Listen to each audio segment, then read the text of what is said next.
अभी वह मानवी से जाने की इजाजत ले ही रहा था कि उसने साहिल के गले में अपनी दोनों बाहें डाल दी और उसे अपने ऊपर खींच लिया। फिर वह यह कहते हुए जोरों से उसे भींचते हुए बोली, इतनी जल्दी भी क्या है जीजाजी, सारी रात तो अपनी ही है। आखिर इसी के लिए तो मैंने पेट में दर्द होने का बहाना किया था, ताकि सारी रात तुम मेरी। साहिल की शादी में स्टेज पर जब वर और वधू को मालाएं पहनाई जा रही थीं, तभी दुल्हन की बगल में खड़ी एक खूबसूरत लड़की ने मुस्कुराते हुए अपनी एक आंख दबा दी तो साहिल झेंप गया था।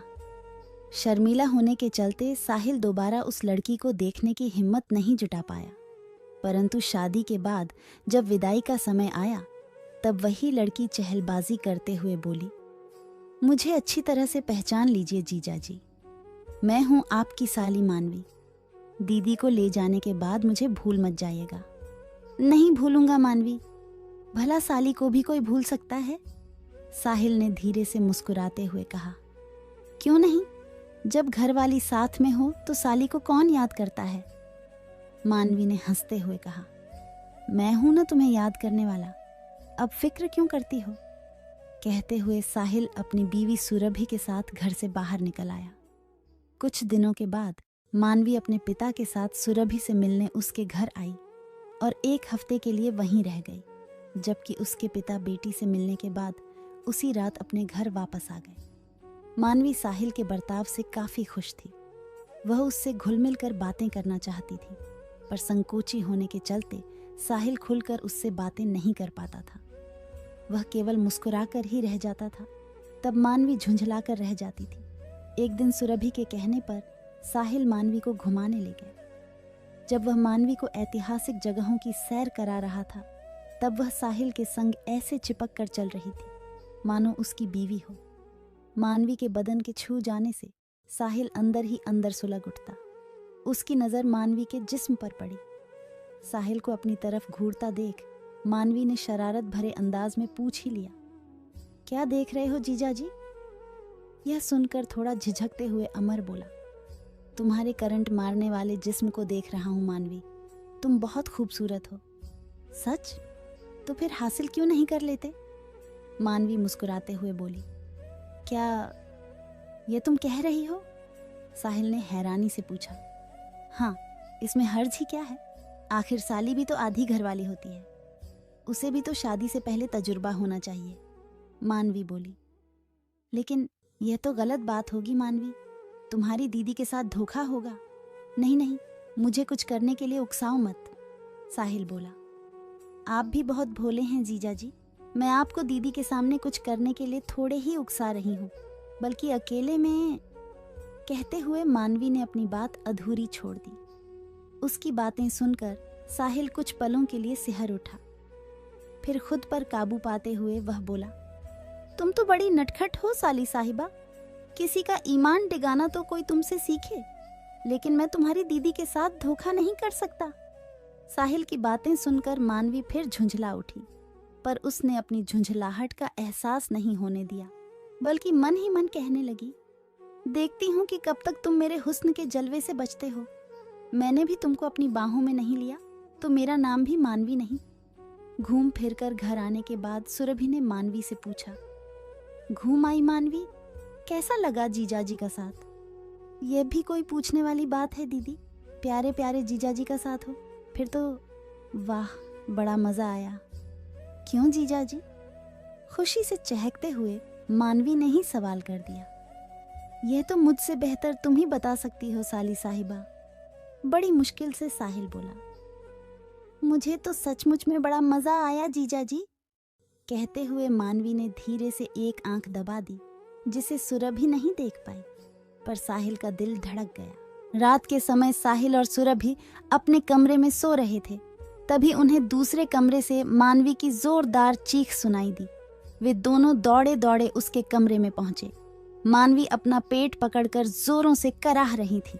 अपनी छोटी बहन का यह हाल देख सुरभि घबराकर पूछने लगी, क्या हुआ मानवी, बता मेरी बहन। पेट में दर्द हो रहा है दीदी, कराहते हुए मानवी ने बताया। पेट में तेज दर्द है, इतनी रात गए, मैं क्या करूं, आप ही कुछ कीजिए ना। घबराती हुई सुरभि ने साहिल से कहा। घबराओ मत, मेरे पास पेट दर्द की दवा है, तुम अलमारी में से जल्दी दवा लेकर आओ, साहिल ने सुरभि से कहा। यह सुनकर सुरभि अपने कमरे में दौड़ी दौड़ी गई। तब साहिल ने मानवी से अपनापन दिखाते हुए पूछा, पेट में जोर से दर्द हो रहा है? हाँ जीजा जी, मानवी बोली। घबराओ मत, दवा खाते ही दर्द ठीक हो जाएगा, थोड़ा हौसला रखो, हिम्मत बंधाते हुए साहिल ने कहा।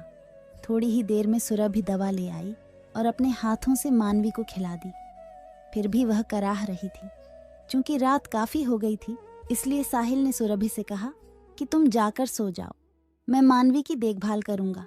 पहले तो वह अपनी बहन को छोड़कर जाने के लिए तैयार नहीं हुई, लेकिन साहिल के समझाने पर वह सोने के लिए चली गई। काफी देर बाद मानवी ने कराहना बंद कर दिया, मानो उसे आराम मिल गया हो। तब साहिल ने सोचा कि उससे कहकर वह भी अपने कमरे में सोने के लिए चला जाए। अभी वह मानवी से जाने की इजाजत ले ही रहा था कि उसने साहिल के गले में अपनी दोनों बाहें डाल दी और उसे अपने ऊपर खींच लिया। फिर वह यह कहते हुए जोरों से उसे भींचते हुए बोली, इतनी जल्दी भी क्या है जीजा जी, सारी रात तो अपनी ही है। आखिर इसी के लिए तो मैंने पेट में दर्द होने का बहाना किया था, ताकि सारी रात तुम मेरे करीब रहो। क्या तुमने मुझे पाने के लिए पेट दर्द का बहाना किया था? बड़े ही शर्म की बात है कि तुमने हम लोगों के साथ छल किया। मुझे तुमसे ऐसी उम्मीद नहीं थी, गुस्से से बिफरते हुए साहिल ने कहा और उससे अलग हो गया। तो फिर मुझसे कैसी उम्मीद थी जीजा जी? आप भी बच्चों जैसी बातें कर रहे हैं, लेकिन मेरी बेचैनी नहीं समझ रहे हैं। मैं आपके लिए कितना तरस रही हूँ, तड़प रही हूँ, पर आप कुछ समझते ही नहीं। साली पर भी तो कुछ जिम्मेदारी होती है आपकी। क्या मैं प्यासी ही यहाँ से चली जाऊंगी? थोड़ा झुंझलाते हुए मानवी बोली। तुम्हारे मुंह से ये बातें अच्छी नहीं लगती मानवी। मैं तुम्हारा जीजा हूँ तो क्या हुआ, उम्र में तो बड़ा हूँ, कम से कम इसका तो लिहाज करो। क्यों मुझे मुसीबत में डालती हो? कहते हुए साहिल दरवाजे की तरफ देखने लगा कि कहीं सुरभि तो नहीं आ गई, लेकिन सुरभि दरवाजे की ओट में खड़ी होकर दोनों की बातें ध्यान से सुन रही थी। उसे यकीन ही नहीं हो रहा था कि उसकी छोटी बहन इस तरह की हरकतें कर सकती है। सुरभि खड़ी खड़ी उनकी बातें सुनने लगी। मानवी उलाहना देते हुए कह रही थी, मुझे खुश करके आप तबाह नहीं, बल्कि खुश होंगे जीजा जी। क्यों बेकार में इतना कीमती समय बर्बाद कर रहे हैं? मेरे प्यासे मन को क्यों नहीं बुझा देते? मैं आपका यह एहसान जिंदगी भर नहीं भूलूंगी। आइए और मुझे अपनी बाहों में जकड़ लीजिए। देखिए, यहाँ दीदी भी नहीं है, केवल आप, मैं और यह अकेलापन है। जानता हूँ, फिर भी मैं तुम्हारी दीदी के साथ बेवफाई नहीं कर सकता, इसलिए होश में आओ मानवी। तुम अपने आप को संभालो, क्योंकि हर काम का एक समय होता है। इसलिए अपनी इज्जत संभाल कर रखो, जो तुम्हारे होने वाले पति की अमानत है। मैं तुम्हारे पिताजी से कहकर जल्दी ही तुम्हारी शादी करवा दूंगा, समझाते हुए साहिल ने कहा। शादी के बारे में जीजा जी बाद में सोचा जाएगा, पहले आप मुझे अपनी बाहों में तो ले लीजिए। देखते नहीं कि मेरा अंग अंग टूट रहा है। कहते हुए मानवी एक बार फिर साहिल से लिपट गई। साहिल ने गुस्से में उसके गाल पर एक जोरदार तमाचा जड़ दिया और बोला, कितने भरोसे से तुम्हारे पिताजी ने तुम्हें हमारे पास छोड़ा है, और मैं उनका भरोसा तोड़ दूं? तुम्हारी दीदी भी मुझ पर कितना भरोसा करती है, मैं उसका भी भरोसा तोड़ दूं? नहीं, मैं ऐसा हरगिज नहीं कर सकता। हाँ, तुम्हारे संग हंसी मजाक और छेड़छाड़ कर सकता हूँ, लेकिन यह भी एक हद तक ही। खैर, रात बहुत हो चुकी है, अब सो जाओ, पर अपने इस जीजाजी को माफ करना, क्योंकि मैंने तुम पर हाथ उठाया है। रुंधे गले से साहिल ने कहा और वहां से जाने लगा। तभी मानवी साहिल का हाथ पकड़कर रोते हुए कहने लगी, माफी आपको नहीं, मुझे मांगनी चाहिए जीजाजी, क्योंकि मुझे गलत फहमी थी। मैंने अपनी सहेलियों से सुन रखा था कि जीजा साली के रिश्तों में सब कुछ जायज होता है, लेकिन आपके नेक इरादे देखकर अब मुझे एहसास हुआ है कि मैं ही गलत थी। अपनी इन हरकतों के लिए मैं शर्मिंदा हूँ कि मैंने आपको बहकाने की कोशिश की। पता नहीं कैसे मैं इतनी बेशर्म हो गई थी। क्या आप अपनी इस साली को माफ नहीं करेंगे जीजा जी? कहकर मानवी ने अपना सिर झुका लिया। क्यों नहीं, माफ तो अपनों को ही किया जाता है, और फिर तुम तो मेरी साली हो। कहते हुए साहिल ने प्यार से उसके गालों को थपथपा दिया। साहिल सोने के लिए मानवी के कमरे से निकलकर अपने कमरे की ओर चल दिया। उससे पहले ही सुरभि कमरे में पहुंचकर पलंग पर ऐसे सो गई जैसे कुछ जानती ही ना हो। लेकिन उसे अपने पति पर गर्व जरूर हो रहा था कि वह बहकने वाला इंसान नहीं, बल्कि सही रास्ता दिखाने वाला इंसान है। अगले दिन सुबह मानवी काफी खुश नजर आ रही थी। उसने चहकते हुए सुरभि से कहा, दीदी, अब मैं घर जाना चाहती हूँ क्योंकि मेरी पढ़ाई का नुकसान हो रहा है। क्यों जीजा जी, मुझे पहुँचाएंगे ना घर? साहिल ने मुस्कुराते हुए कहा। हाँ हाँ, क्यों नहीं।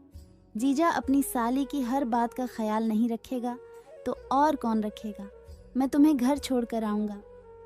उन दोनों की बातें सुनकर सुरभि सोचने लगी कि क्या यह वही कल वाली मानवी है या कोई और। तो दोस्तों, हर कोई साहिल की तरह तो नहीं होता, इसलिए हमें खुद अपने रिश्तों की पवित्रता को बनाए रखना है ताकि ये खराब ना हो। आपको ये कहानी कैसी लगी मुझे कमेंट में जल्दी से बताएं, और मन करे तो वीडियो को भी लाइक कर देना। वैसे कोई ज़बरदस्ती नहीं है। और मेरी तरफ से आप सभी दोस्तों को प्यार भरी गुड बाय।